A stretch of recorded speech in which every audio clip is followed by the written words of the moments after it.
Hey everybody, this is Scott Yance, Greater Texas Mortgage, and I am very lucky today to be joined by Doug Smithson. He is with the Cooke County Appraisal District, and he's agreed to talk to us today about everything property tax related. We've had several conversations, and I'm hoping this can help clear up some answers for people that, when they have some questions, they need some answers to it. So let's just get started.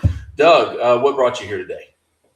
Well, you invited me today, so I appreciate the invite, and I think it's one of those things that we can maybe be more informative to help property owners out there, especially new property owners. And most people don't understand the aspect of the property tax system.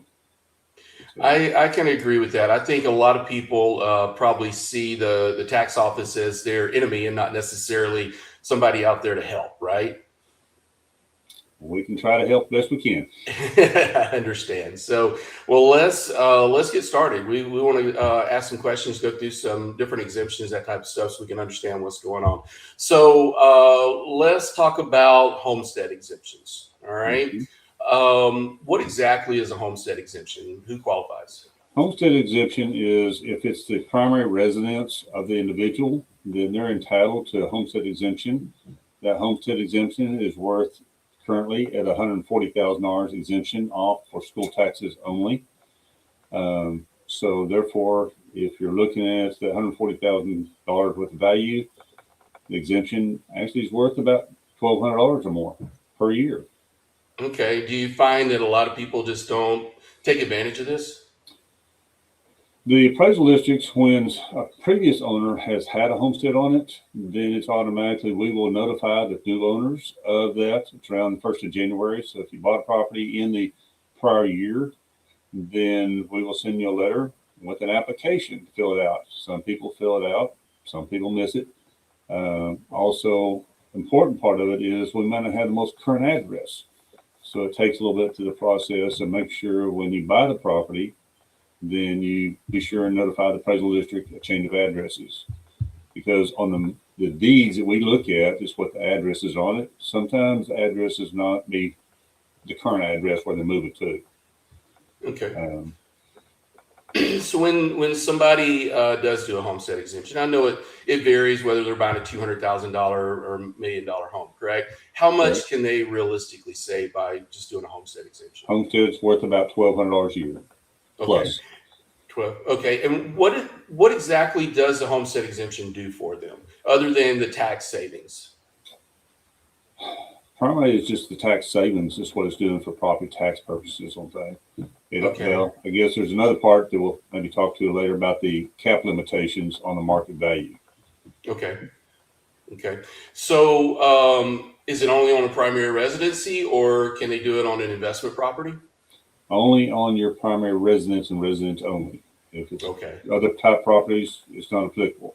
And you're only entitled to one homestead in the state of Texas or even other states. You cannot have homestead in other states and this one too. Okay. So, and I deal with this a lot with my customers. Let's say they live in a home that is a primary residency. They have the homestead exemption on it. Then they move over to another property. What do they need to do at that point? Then that one would be canceled in the following year. And then it's type deal for the new home they move to. Then they need to file the homestead on that part of it. One important part of it is once they move to the new location, then they need to get their driver's license changed and make sure the address of the driver's license matches the address of the location. Okay. That's very important and it's required.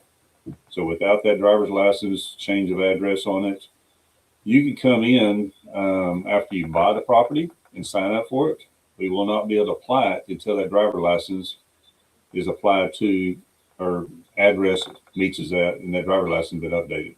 Okay, so let's go to that while we're talking about it, because a lot of times I think people they'll come in and go, well, I'm just going to take my sales contract up, or I'm going to show that I just purchased and have my closing docs. Is that enough for them to actually file that homestead exemption, or is the driver's license the actual catalyst to get that working? It's the driver's license. Okay, so this is important that they do update that driver's Any license. property that basically they bring the contract in, that helps us idea what the market value is and what they paid for it. That helps. But the moment a property is sold, a deed is filed at the courthouse. That's the legal document that we need to require to ownership transfer. In our office, typically when it's filed at the courthouse, and a lot of offices set up that time it's filed, we may have ownership transfer within 2 or 3 weeks of ownership. And that's the legal document showing you ownership. In the meantime, you need to go get your driver's license changed and get that changed so that, with the address on it, so that we can apply the homestead. Okay, And so the same way for 65 too. perfect. So let's just say somebody buys a house in January and Okay. they neglect filing their homestead exemptions, and taxes come due in October, right? Yeah. Are they able to go in and quickly do that homestead exemption and change those taxes for that year? Or are they pretty much stuck paying the taxes that's already gone out for that year? If the taxes have gone out in October, and what we prefer if someone bought in January, please get it homestead done before notices go out, which is in April. That way my record's straight, and also get it done before October 1st, before tax bills go out, because those tax bills simply don't, if you got a mortgage on it, doesn't go to the individual. It goes to the mortgage company, and you may not see that. So if you get it done earlier part of it, it's a lot less steps for us processing the homestead, because it's done on the appraisal side. Once it's on the appraisal side, not all appraisal listers collect, then it has to go over to the collection side to get a corrected tax bill. So there's more steps to the process. It takes about 4 more steps and longer to get it done after tax bills go out. Okay. It's also important, with the mortgage companies, that they might not even get the tax bill, because the tax offices don't mail it to the owners. It goes to the mortgage company. You can go back and say you haven't paid the tax, haven't done it. You can go up to 2 years later and file for a homestead 2 years later and get a refund. You can. Okay. Yes. I know somebody very close to me. We were talking about that just recently, who I kept telling her every single month she needs to file it, and she did not do that. So she's going through that right now. So she's having to go back for that 2-year time and file it and go forward with that. So I think, and this is where I try to educate my borrowers, is it is their responsibility to stay on top of this. Just because you have an escrow account doesn't mean that the lender has any interest in making sure that your insurance is giving you the best deal, or your taxes are filed properly, or you're getting the proper exemptions. This is their responsibility to communicate with the county and make sure that this is done right and it is filed correctly, because nobody's going to do it for you, correct? Yes. It's also important that basically with the homestead, your escrow will go down. So basically your escrow payments, otherwise, if they don't have the homestead, the escrow payments are going to go up. And that's why you put more in. Then sometimes mortgage companies are playing catch up because it hadn't been done. So exactly. And I tell them to go ahead. I'm sorry. And even every year, if we see that they don't have a homestead and the physical address and the mailing address are the same, we're required to send a letter to them again. So almost every year. And the other thing is do not pay someone to file for the homestead. Exactly. Those applications are available online. We send them to you.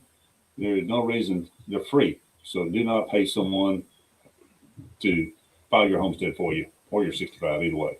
Yeah, it's amazing how many of those letters people get in the mail. That's the first thing I tell them when I'm doing the post closing is I go through a checklist, right? You're going to have plenty of people that are going to want to give you the opportunity to pay them to do it when you can just call up and do it yourself in just a few minutes. So it's definitely something. So we probably won't spend as much time on the rest of the stuff. I think it's pretty easy, but I think this is probably the thing that hits people the most. So I'm going to go through a little checklist real quick, just to make sure we cover this. So walk us through a simple checklist. What should somebody do in the first 30 days after buying a home? Check your address change on it, and get your driver's license changed.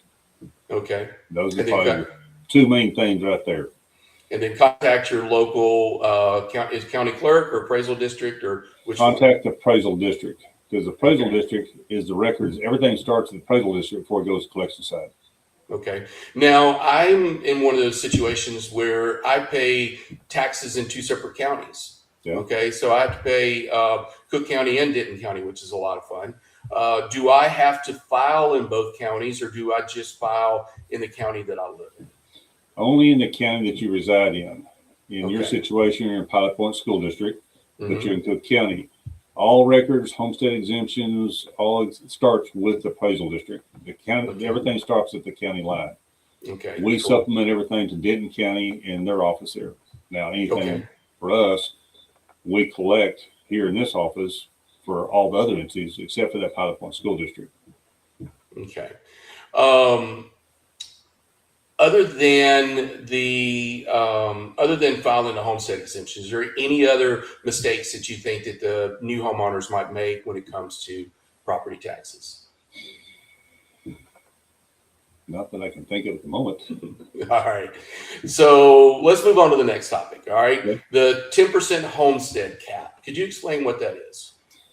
10% homestead, and this is for homesteads only, is it basically it puts a limit on the increase in the market value of the property. I use examples a lot of times. Say the property worth $100,000. And when we had this market that blew up several years ago, when you had about a 20 and 30% increase, that means that value would have gone from $100,000 to say $130,000. The tax liability could only go up 10%. So the market may be the 130,000, but the tax liability could only go up to 110,000. Then the next year go to 121,000. Just at 10% each year until it reached the market value. So it limited the amount of the increase in your tax liability every year, only 10% a year. Okay. And does this automatically happen, or does people need to apply for that? It's automatic. It's automatic. As long as you got that homestead on it or the over 65, then it's automatic. Okay. So if somebody does improvements, they add stuff onto their home, does that have any kind of an effect on it? It will increase the value. We're required to pick up the new construction part of it. I don't know whether we're going to go into this over 65 and the tax ceiling at this point in time or a little bit. We'll go over that next. Okay. So basically, yes, we will be required and we will pick up the additional value to it. And because technically that increases the market value. And we don't set the market, we just report what goes on in the market value. So any new construction, basically even remodeling stuff, does increase value to the property. Okay. So let's move on to the over 65 tax ceiling. Okay. What is that? Over 65 tax ceiling. For them, it's the $140,000 for the homestead, plus this past year is an additional $60,000 for the over 65. So that's a $200,000 exemption for those over 65. That could equate to almost $1,800 a year in actual saving in taxes. So in the first year that you turn 65, then basically it seals the amount of taxes that you pay. So if the value minus the exemptions comes out to say $3,000, it seals the amount of taxes, the $3,000. It does not seal the value, does not seal the tax rate. It seals. You can put a ceiling on it. You can go less than that. It can never exceed that amount. Okay. So that is a big benefit to That over is, 60. that's what the biggest misnomer that I deal with in school districts. When school districts passing a bond, they say, well, my tax is going up. It does not increase your tax liability for those over 65 because your taxes are sealed. So if, let's say, the value was at, $400,000 and you sealed your tax at $3,000, well, they pass a bond and your tax rate goes up, it will not affect you one red cent because you have that tax ceiling. Now, if you did an addition onto the house, say a few certain years later, excuse me, you will, whatever the taxes were sealed at, let's say you did an addition on the house and whatever the value is, then the current tax rate times the value to that, and say it added another $500 worth of taxes onto it, you would take that $500, add it to the $3,000. Now your taxes are sealed at $3,500.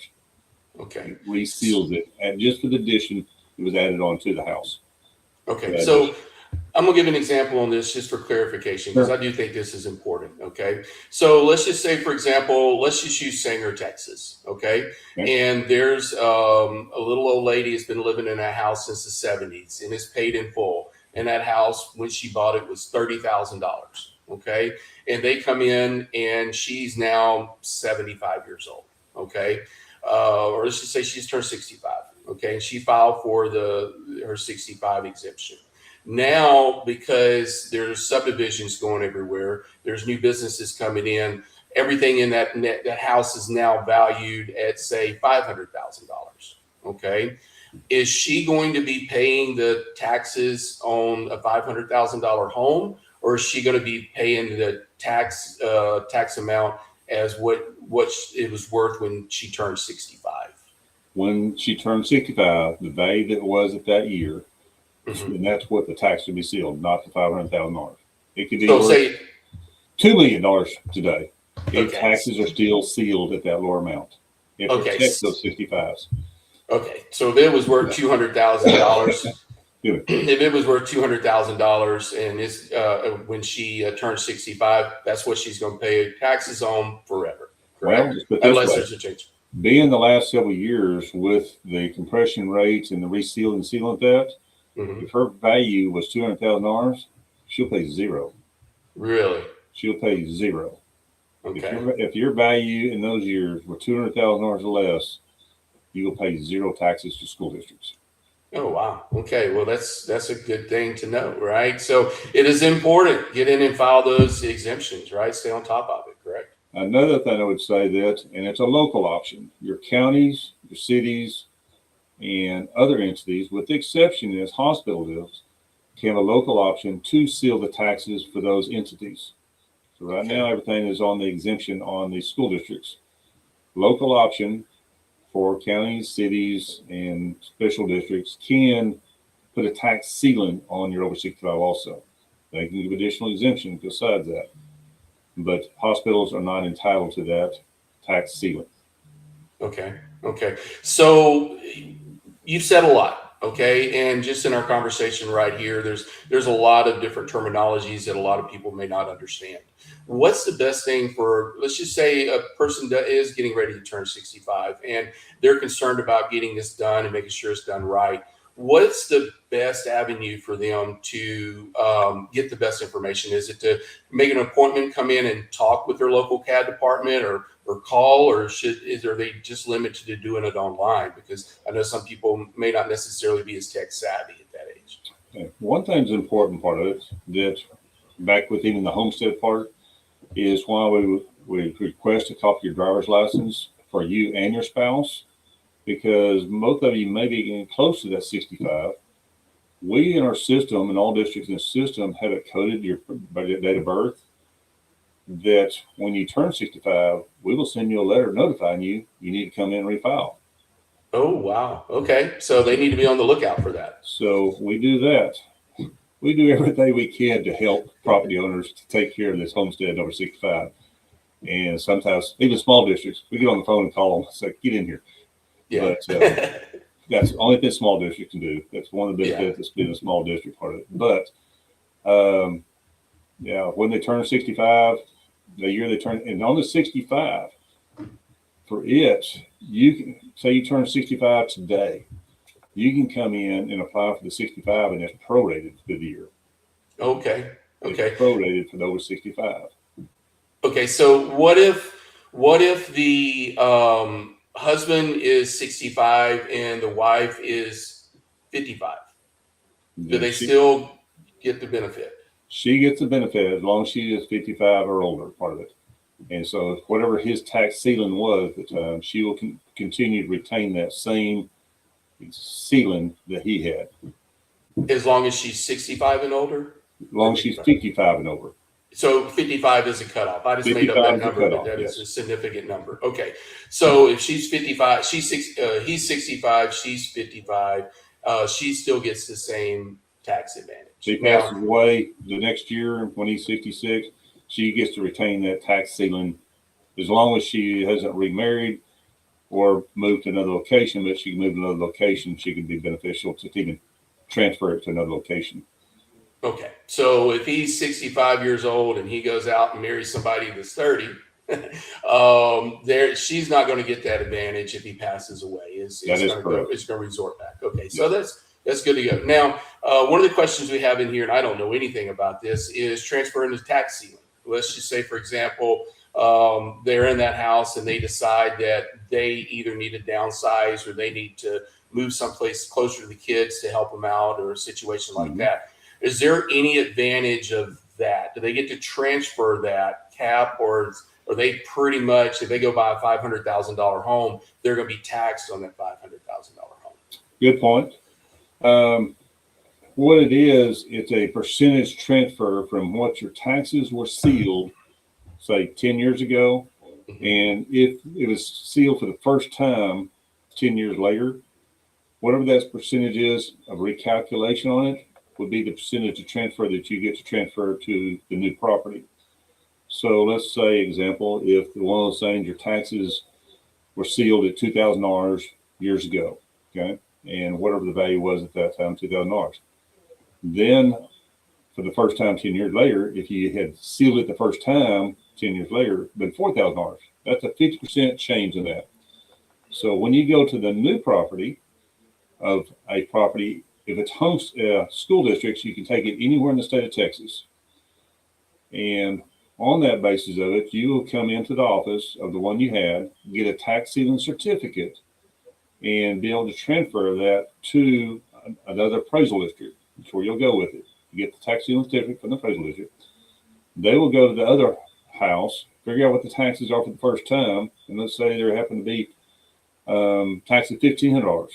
You're going to multiply that time 50%. Now your tax is only $750. Okay. So Okay. So there is an advantage. It's a percentage of transfer. That's what it is. So it's one time that I say for some people, if you're looking to save move, you want the value as high as possible because the bigger spread on it on percentage wise. Really? So if all of a sudden they were living in a $200,000 home, 30 years ago or whatever, and they, cashed in their 401k, and we're going to live it up and go buy $1 million home somewhere on a resort and live out our days, then it's not necessarily going to be that big of a hit to them. It's based on a percentage of whatever would be transferred. Now, if they took that $200,000 home and then, or say where the taxes were at that time and market hasn't increased on it, then basically that spread is going to be a lot smaller. Okay. Wow. Okay. So they need to, if they're going to be moving to a different home, first thing is they need to come in and get that cap sealing certificate from you guys or wherever they live and take it to the next space. So there's going to be some steps involved, but there is an advantage of doing that. Correct? Yes. Okay. That wouldn't necessarily be something that's automatic, that they would probably need to take more of a role in getting that taken. They're required to come in to see us, or if not, a lot of times even at title companies, when they're closing, there's questions to be asked on that too. Okay. Okay. Now, I don't think it's on the list of questions that I sent you, but I'm going to throw this out there. I deal with a lot of veterans, right? And you get a lot of 100% disabled vets. They come in and all their taxes are pretty much gone, which rightly so they should be, right? What about somebody that is not 100% disabled? What if they're 90% or 80% or 50% disabled? Is there any tax advantage for them? There is. It's not as major as other issues. I mean, basically, they could have their homestead, they're over 65, and then have a disabled veteran. There's different percentages, depending on percentages. It could be a DV 1, 2, 3, or 4, and the dollar amounts up to $15,000 is what it amounts to. So they could have homestead over 65 and DV 4, which is $14,000. Now you can go to someone that's 100% disabled, but they have to be 100% disabled and unemployable, and it has to be the letter from the Veterans Administration. Those situations, they will pay zero taxes for all entities. Okay. Okay. And that's just something they need to bring in and work out with you guys, correct? They will have to bring the documentation to help us, to help them to get the process done. Yes. Okay. All right. Well, cool. Great information. Before we go into property values, let's talk about ag exemptions. I think there's a lot of misconceptions about ag exemptions, right? Yeah.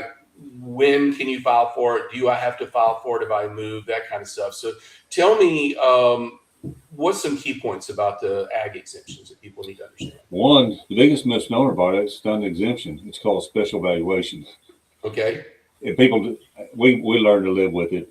They call it exemption, but it's actually a special valuation because the special valuation has nothing to do with market value. It has to do Okay. with the calculation on lease rates and some other combination part of it. So anyway, but if a property has currently have ag use on it, then the new person, that exemption or special valuation will continue for the remainder of that year. Then the following year, they're required to file a application in their name. So it'll continue for that year. Now, it must be continued in use to continue to qualify for it. And anyway, so each case to its own is depending on the size of properties and the use of the property as to what qualifies. Okay. But go ahead. No. So is there a deadline for when they should apply? There is a deadline. Deadline is April 30th is the deadline for an application to be in here. If it doesn't get in here by then there can be a 10% penalty on it. If you don't come in and get the application in by certification by July, then you're done for the year. There's no provision to grant it for the remainder of that year. Okay. So is there, let's just say, for example, somebody buys 15 acres and they build a house on it and they want to apply for an ag exemption. And Sure. I know it may be, the qualifications are different by county is what I've come to realize, acreage and what it's used for and such forth. Okay. But let's say it never had an ag exemption on it and they just want to do bees or they just want to do, some cows or wheat or whatever. How long does it take to get that ag exemption once they purchase that property? If the subject property has never had a valuation on it for agriculture purposes, it takes 5 of the preceding 7 years. So, and that's not discretionary. That is state law based on all appraisals across state Texas. And sizes, like you said, is variable depending on what the use of it is. I'll say for bees, a lot of people in the bees part of it, you have to have at least 5 acres to qualify for the bees, and you can only qualify up to 20 acres on bees. Okay. Now, if you're looking at, of running cattle on it, running goats, baling hay, that type of thing, it's a guideline as to how many acres you need because what is mandatory part of it. I mean, there's a difference between East Texas and West Texas. Out West Texas, it may take you a section to run 1 cow. In East Texas, it may take, 15 acres to run 1 cow. And then also your goats and variation. I kind of use it as a scenario as what a prudent farmer rancher does to the property to the best of their ability. Now, a lot of people walk in the door and they bought this property and it's a small ranchette, but they call it ranchette, and I call it nothing else. But it's kind of one of those things to ask, well, what can I do to qualify to make sure it qualifies? Typically, most of the farmer ranchers already know what they're going to do with it before they even come here. So what they're asking me, what I do to keep my special way to keep my taxes low, and whether it's cattle part of it, you better have a good fence on it. If you're baling hay off of it, you got to find someone to come bale hay on it because it's not cost prohibitive for small tracts to bale hay off of some to get someone to come bale it. If it's goats, you better have a dang good fence to keep them in, keep predators out. And then the bees part of it is, you get so many people around beehives. I tell somebody, be careful because your next door neighbor may be allergic to bees. Right. People don't think about that. Now I tell them, say, if you got 5 acres and put in strawberries, I'll grant you, because the degree of intensity for 5 acres of strawberries are going to be a lot more than 50 acres and 3 cows. Right. So let's just say, for example, I own 8 acres. Okay. And it's ag exempt. I've got a couple of cows on it, whether that qualifies or not. I'm just using it as an example. Okay. And I've had my homestead exemption for 10 years and I'm getting up in the age to where, I need to have some help. So I decide, I'm going to split the property and my son's going to come live on 4 acres. I'm going to live on 4 acres and he's going to help, be there in case I need him, but whatever, I'm giving him some land. So now I'm less than the 5 acres, okay? And we're going to lose that homestead exemption because I don't want to deal with the cows anymore. so we lose that homestead exemption. What happens to our taxes? Now, I've always heard about, well, they're retro for a certain period of time. Is that true, or do they just stop being getting that exemption at that point? Well, from a true aspect of it, under the law, it says basically there would be a rollback on it, and you'd go back Mm-hmm. 3 years. Years ago, it's 5 years with a 7% compound rate on it. I would say most districts don't have the time and effort to go back and recoup that. And so basically, I would say if they're up at age, the 4 acres, they can homestead over 65, the whole 4 acres. Right. The son moves in there, he's going to take the homestead on that part of it. And, he would have the benefit of the homestead, and also each one have their have their 10% cap limitation on each one, that part of it. The other thing is, as we're talking about tracts of land, we're seeing a lot of properties in big tracts broke up into small tracts. It may be 100 acres now, they're broke up into, small 5 or 10 acre tracts, part of it. When it does that, then it can be complex to the point of really even qualified. Even though 100 acres qualified, doesn't mean it's automatically going to qualify with a 5 acre tract. Right.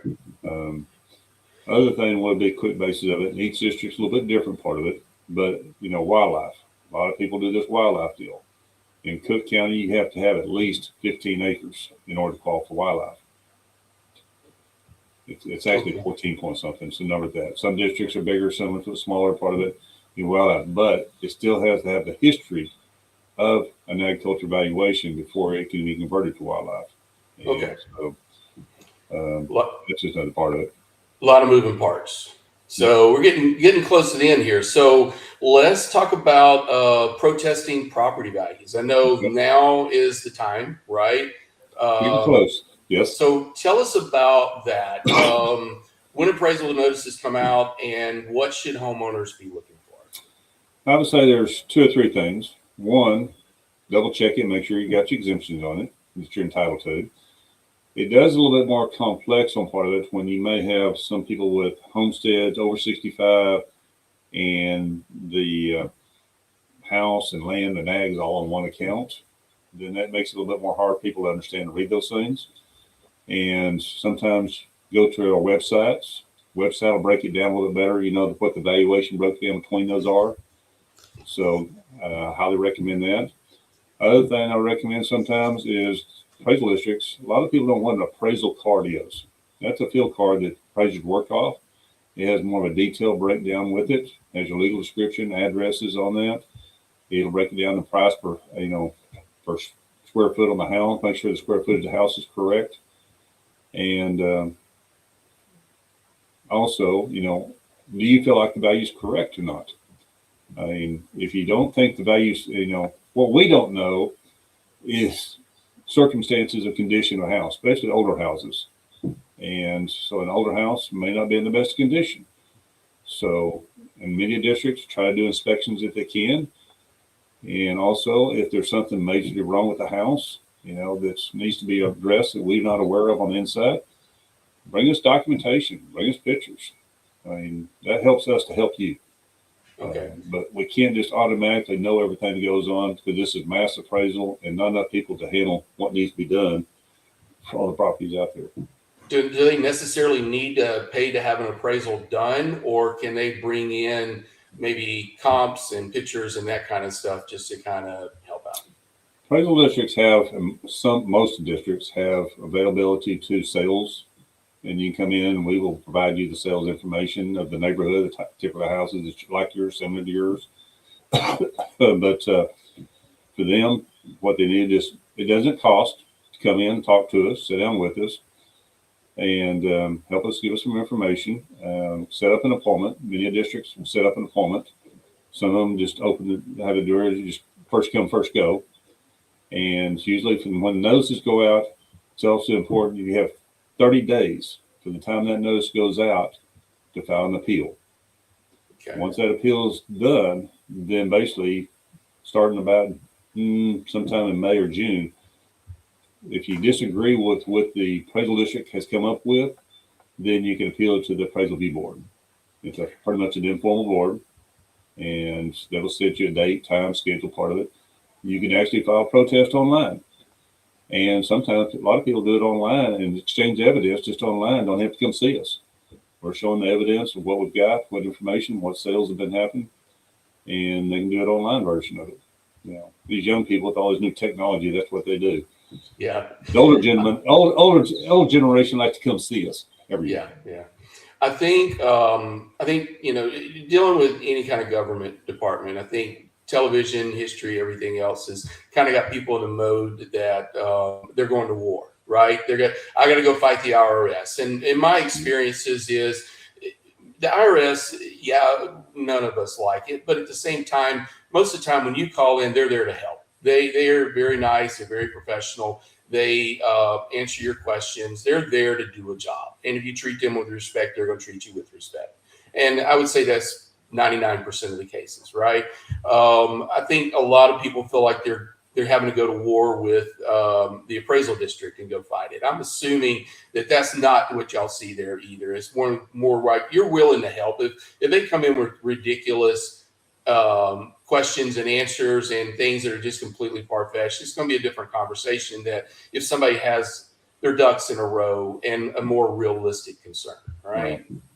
Yeah, I would say there shouldn't be that need for intimidation. I think that you guys are definitely there to help and lead them in the right direction. You got a job to do, and you're there to make sure that it's taken care of, right? I kind of look at it this way. I always say this all the time. I tell my people that help me to help you. Exactly. If you can help me, give me something to help me with that. We have our hands tied. We are certain guidelines. We have that. And a lot of people don't realize that the state comes in and audits us every 2 years. And that's where the school financing works and stuff. When they come in and audit us, are we at market value or not market value? If we're not where we need to be, then a school gets penalized on funding. And that's an important part of it right there, that if it was up to us, we would raise the values, make our job easy. No one have to come see us. So, but we don't do taxes, but everybody relates us to taxes, and we're the one that causes taxes to go up. We don't set the tax rate. It's up to the taxing entities to determine what services they want and provide to set the tax rate in their budget. Okay. So the last two that I want to add in there, could you explain? I'm starting to see a lot more of this with PID tax, mud tax. Could you explain to everybody what those are? And then I guess my next question is, do they ever end? Do they ever what? End. Do they ever go away? Good luck. Yeah, kind of like tax, right? I think that is probably excuse me. Municipal utility districts, water districts, that type of thing. That is something that's new. And it started actually in Harris County, and what it amounts to in the rural areas is that the cities cannot provide the services. They create these special utility districts in order to pay for the infrastructure. And you see it too a lot of times, that a lot of people don't know about it until they get the tax bill. Right. And I feel for them because it's something that's kind of a rude awakening when you think, you got everything else, and all of a sudden here comes this. But basically it's a tax that the utility district, mud districts are setting a tax rate to help pay for the infrastructure that they put in. Okay. Yeah, I'm starting to see that, and it seems like every development has them now. And it is, when I talk to my clients, and especially people that are either looking to move someplace and upgrade, or even new home buyers, I'm like, literally going across the street could save you money in taxes, because you may have a big development like Lantana here, in Argyle, Flower Mound area. They have a mud tax, and their taxes were a lot higher than everything else around it. You've got harvests that's going in. So there are those situations where, yeah, you might be buying a newer home, but you're going to be paying a lot more taxes on it. So. Yeah. And appraisal, that's not our deal. I mean, I understand. There's another one called a PID, Public Investment Investment District, and it's kind of the same thing, but a little bit different part of it on that PID. And basically, you're paying something over the next 30 years, almost like it's part of a mortgage type deal for the next 30 years, or you can pay it off in advance and part of it. But when can you explain that in a little bit more detail? So how does Okay. that differ from the mud tax? On a PID, I'm just going to use an example that we have one in Cooke County. Is you buy the house, but there's a $27,000 public investment district on it. Basically, when you buy this house and say it's a $300,000 house, you got an additional $23,000 that you're going to be paying for the next 30 years on top of that with interest on it. Now, what the PID does, it sends to us each year of how much you owe for each year. And say if it's me, say $800 a year. Now, if you want to pay in advance, you can pay the whole $27,000 in advance of the whole thing. But if you buy a $300,000 house today and you have to sell it tomorrow, you're $27,000 upside down on it already. Really? So Mhm. so let's talk about that because I did not know that. So if you buy a house that has a PID on it Yeah. and you get ready to sell it, then when you sell it, you're going to have to pay off that tax at closing. Well, it's already paid. Oh, it's Or if already paid. not, is that or will the new owner assume the remaining part of that PID? Oh wow. Okay. So they would then transfer it over and they would continue to pay it out. Yeah. Correct. Okay. Now, if let's just say I buy that $300,000 home and I go, you know what, I'm just going to go ahead and pay off this PID because I don't want to have to deal with it. Right. Okay. So that then no longer shows up on my tax statement. Is that Right. correct? Yeah. And then the next person that buys the home, then they will not see it. It won't be a new tax that's reassessed. Correct. But what's your equity into that house? Yeah, exactly. Kind of, Your well, it's kind of equity. like, yeah, kind of like putting in a swimming pool, right? You're going to put in a $70,000 swimming pool, but it's only going to, increase the value of your home 20 to Right. 40,000. Most But go ahead. most mud districts or those utility districts that will have a tax rate start at $1. Okay, It's $1 tax rate. I've seen right, the majority of them now over a period of years. They may finally get it bought down part of it, but they create their own board. Once they create on the board until they get that whole thing sold out, then when they get it sold out, then the homeowners within the association, get on the board part of it. But we just now last year, it was 2 years ago, the first time we had the first mud districts in Cooke County, but Denton has got bukus of them. right. Yeah, I see those everywhere. So, yeah, they're coming like everything else. But I mean, you can just drive down or drive up 35 and from Denton to Gainesville and just see all the development going on. So, A lot of it it's is because cities, something like that, they got their tax rates, and it may be off in the rural areas. The question is where or not, and it has to do with being able to put the infrastructure in. okay. Okay. Back in the Well, old days, I guess you built a subdivision, you put the cost into it, and you sold the lot to recoup your cost. Now right. it's a little bit different.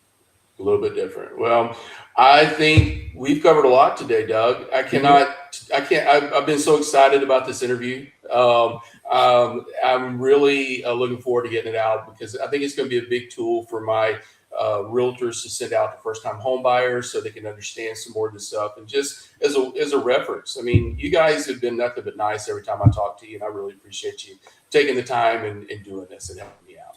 Well, So. I'm glad to be part of this, and hopefully it's going to be information or beneficial to new homeowners or current homeowners or those over 65, and that as we talked about, we can't know it all, and especially young No. people coming into it. You don't have the knowledge of it all. It's not what you know; it's who you know. Yeah. And if you can't be afraid to come and talk to someone and try to explain the things, a better way of doing it. There's a major amount of resource with our websites to go to. That will talk about how to file protests, how to file your exemptions, all that part of it on every appraisal district's website. Same way, if you go to the comptroller, the Property Tax Assistance Division, they have videos out there available for property owners. They're very good, very informative, knowledge information. It's called the Texas Property Tax Assistance Division. It puts you a link to every appraisal in the state of Texas. And even with the website and tax statement stuff, even though you send your the tax bills are sent to the mortgage companies, I recommend you to check and make sure that the mortgage company has paid it, and also get online to see what it is, so you can put a receipt, and you need that receipt if you're going to use it for tax write-off for IRS. Exactly. I mean, it's people are looking for too much automation sometimes. Sometimes you've got to make sure there's no better person than yourself to make sure you're taken care of. Life has gotten more and more complex. It has. So, well, I'm going to let you go. I really appreciate it again, and I'll be in touch. Well, Thank Scott, you very appreciate much. you for doing this. Thank you. Talk to you soon. All right. Have a good day.